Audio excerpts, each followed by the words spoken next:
Selamat pagi Pak Johnson, hari ini kami dari kelompok 2 akan mempresentasikan live demo aplikasi kami yaitu aplikasi Cloudify. Di sini ketika kita membuka aplikasi, maka akan muncul tampilan splash screen dan kemudian akan ada welcome screen di mana kita bisa langsung pencet get started dan akan diarahkan ke halaman login. Di sini karena kita belum pernah membuat akun, maka kita akan membuat akun dengan cara mengklik sign up here. Kemudian user akan diminta untuk mengisi field ya berupa email, password dan juga password confirm. Di sini, ketika user sudah selesai, bisa langsung continue dan akan diminta untuk melakukan tahapan complete profile.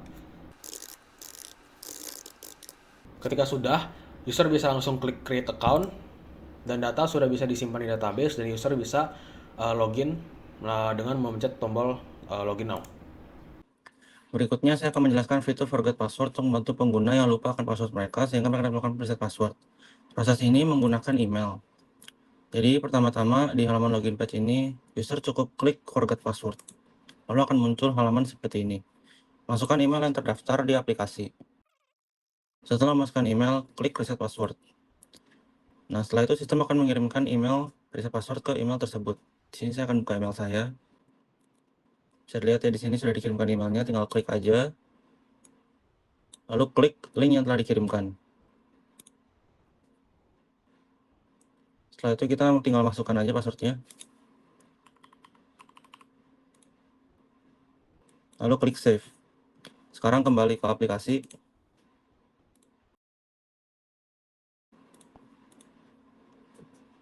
Nah, sekarang sudah bisa masuk ke aplikasi. Jika email yang dituliskan terdaftar, maka email akan dikirimkan ke email tersebut. Tapi jika email tidak terdaftar, maka Firebase tidak akan mengirimkan ke email tersebut. Selanjutnya di sini saya akan menjelaskan mengenai button navigation bar yang saya buat. Nah, button navigation bar itu ada di bawah sini. Ini tuh tugasnya untuk mempermudah user untuk berpindah halaman.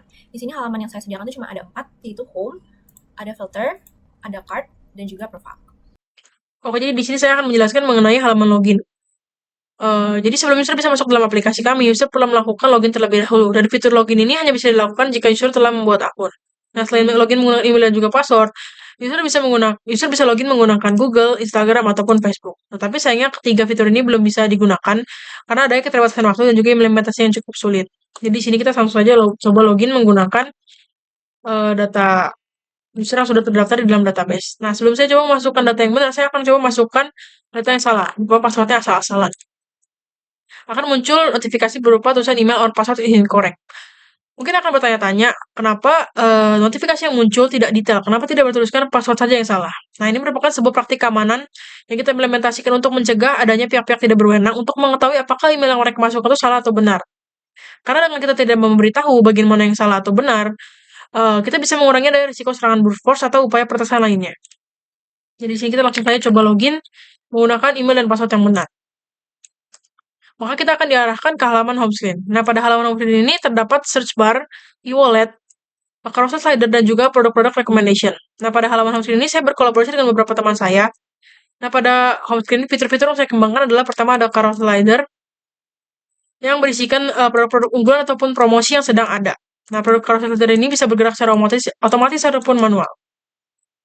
Lanjutnya saya membuat produk recommendation yang akan memunculkan barang-barang yang sedang relevan terhadap akun tersebut yang berasal dari database ataupun barang-barang yang sedang populer. Selain itu saya juga mengembangkan fitur untuk mengarahkan produk cart barang-barang ini ke produk retail mereka masing-masing. Jadi misalnya jika kita klik, kita akan diarahkan ke produk retail dari barang tersebut.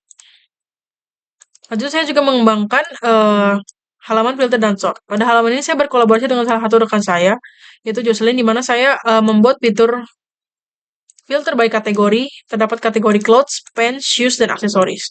Pada kategori all, kita bisa melihat semua barang yang ada di dalam database kita. Pada kategori clothes, maka muncul barang-barang yang memiliki kategori clothes saja. Bisa kita lihat di sini, kategorinya clothes. Berlaku sama untuk pants, shoes, dan juga aksesoris. Oke, jadi saya sekarang akan menjelaskan mengenai search bar dan juga search screen. Selain itu, di sini saya juga membuat icon e-wallet di samping search bar ini. Jadi kalau misalkan kita klik icon e-wallet ini, dia akan langsung mengarahkan ke screen e-wallet. Nah, screen e-wallet ini tuh dia menampilkan berapa banyak saldo yang kita punya. Nah, di sini ada arrow back ini untuk back langsung ke homepage-nya. Nah, selanjutnya ini ada search bar. Di sini tuh search bar digunakan untuk mencari produk sesuai dengan yang user inginkan. Nah, di sini coba kita misalnya mau cari salah satu produk. Nih, misalnya mau nyari Balano shoes.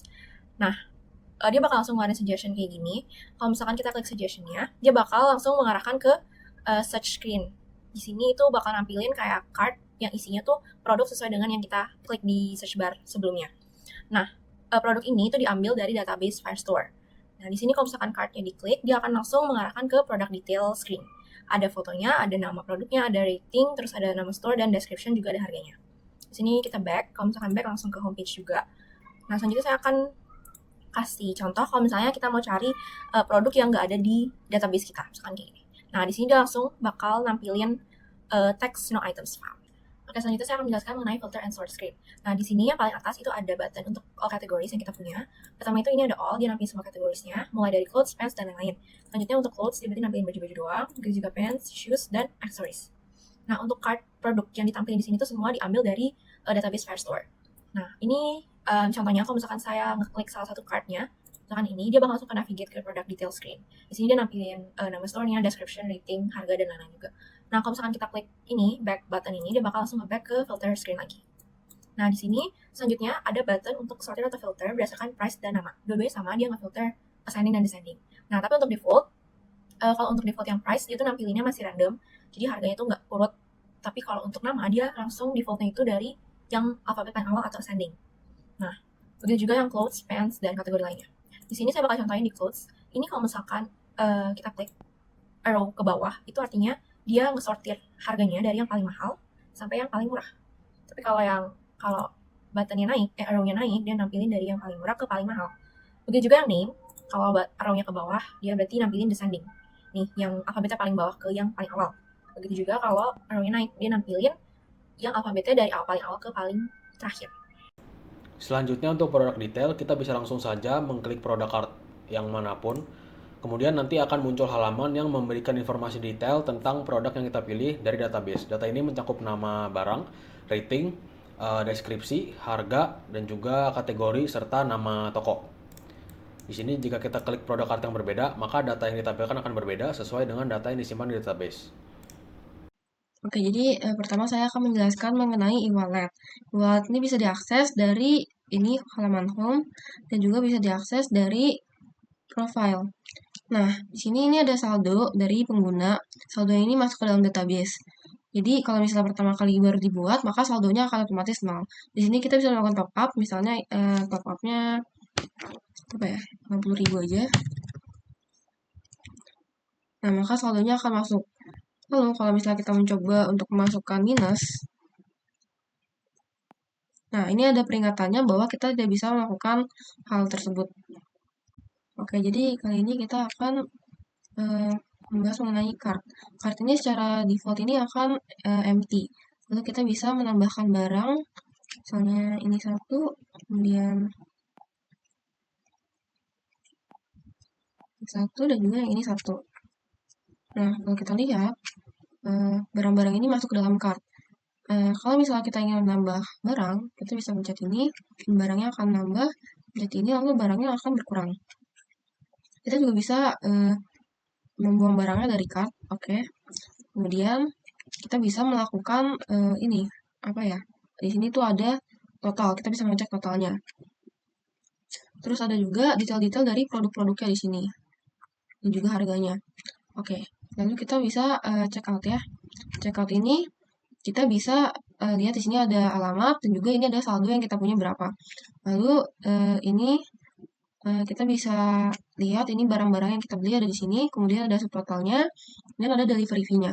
Kalau misalnya ini sekarang delivery-nya ini saya pukul rata 10.000, tapi untuk pengembangan selanjutnya nanti kalau memungkinkan kita bisa berdasarkan daerah atau bisa berdasarkan berat dan ukuran dari barangnya. Nah, di sini kita bisa pencet confirm payment. Kalau sudah, berarti kayak gini ya, maka kita sudah berhasil melakukan pembayaran dan barangnya sudah terbeli. Nah, kita lihat dulu e-walletnya sudah berkurang. Oke, mari kita coba membeli barang yang harganya melebihi e-wallet kita, jadi nggak cukup. Oke, nah kelihatan bahwa uangnya ini nggak cukup sehingga kita nggak bisa beli. Berikutnya saya akan menjelaskan tentang purchase history. Untuk mengaksesnya, kita akses dari halaman profile yaitu pada purchase history ini. Kita klik. Jika belum ada riwayat transaksi, maka yang akan muncul adalah tampilan ini, yaitu you haven't made any purchase. Kalau sudah ada riwayat transaksi, maka tampilan yang akan dimunculkan adalah seperti ini. Setelah kita klik, akan muncul semua transaksi yang telah dilakukan oleh si user atau pembeli. Setiap transaksi akan ditampilkan dalam sebuah kotak ini. Akan ditampilkan nama toko, tanggal transaksi, produk yang dibeli, dan jumlah produknya, serta total harga transaksinya.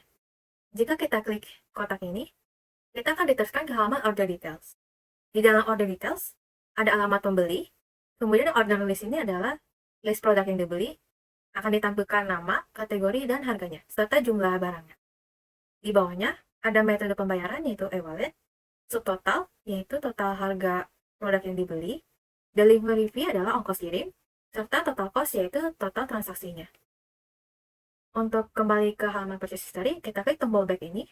Jika kita mengklik bagian tampilan produk yang ada di purchase history maupun di dalam order details ini, kita akan diteruskan ke halaman product details.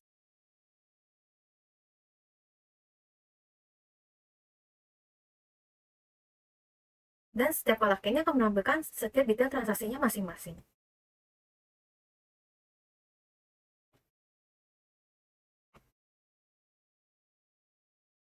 Jika ingin balik ke halaman profile, kita tinggal klik tombol back ini. Berikutnya adalah online shop. Untuk mengaksesnya sama ada di halaman profile, yaitu di sini pada open shop. Untuk halaman penjualnya ini, karena keterbatasan waktu, jadi hanya ditampilkan khusus untuk Angel Store. Yang pertama akan ditampilkan adalah saldo penjual yaitu stock balance, kemudian product list. Product list itu adalah produk yang dijual oleh si Angel Store ini. Jika kita klik, akan diteruskan ke halaman product detail. Berikutnya adalah transaction list. Di dalam transaction list ini akan ditampilkan semua transaksi produk yang ada di toko ini. Jika kita klik, akan diteruskan ke halaman order details.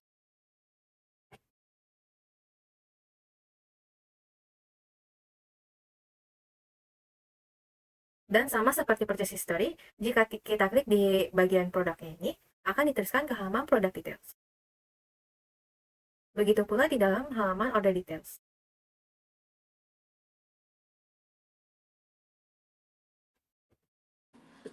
Sekarang saya akan menjelaskan page profile. Di sini terdapat profile picture, lalu ada username, nomor telepon, dan email. Semua ini diambil melalui Firebase. Lalu dibagi ke beberapa section, ada edit profile, change password, e-wallet, purchase history, open shop, settings, dan logout. Pertama-tama saya akan menjelaskan edit profile. Berikut adalah page-nya berisi username, data-data user.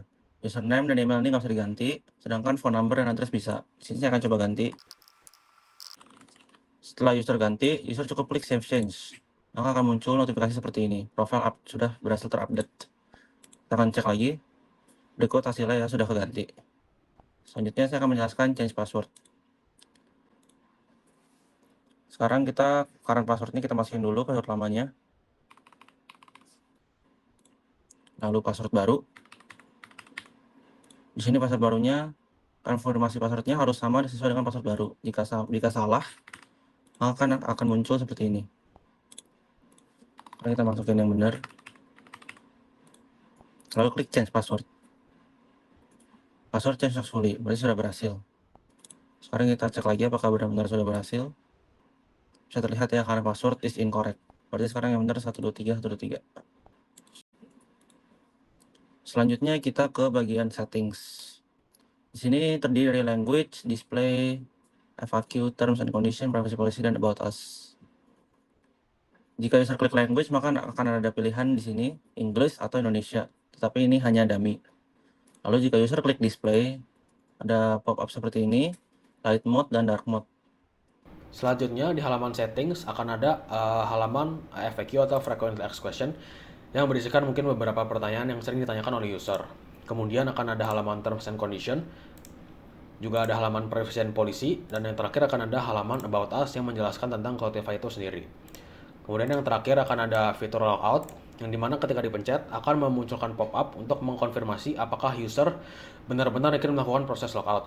Jika kita klik tidak, maka dia akan kembali ke profile. Namun jika kita klik ya, maka kita akan logout dan diarahkan kembali ke halaman login. Sekian presentasi dari kelompok kami, terima kasih.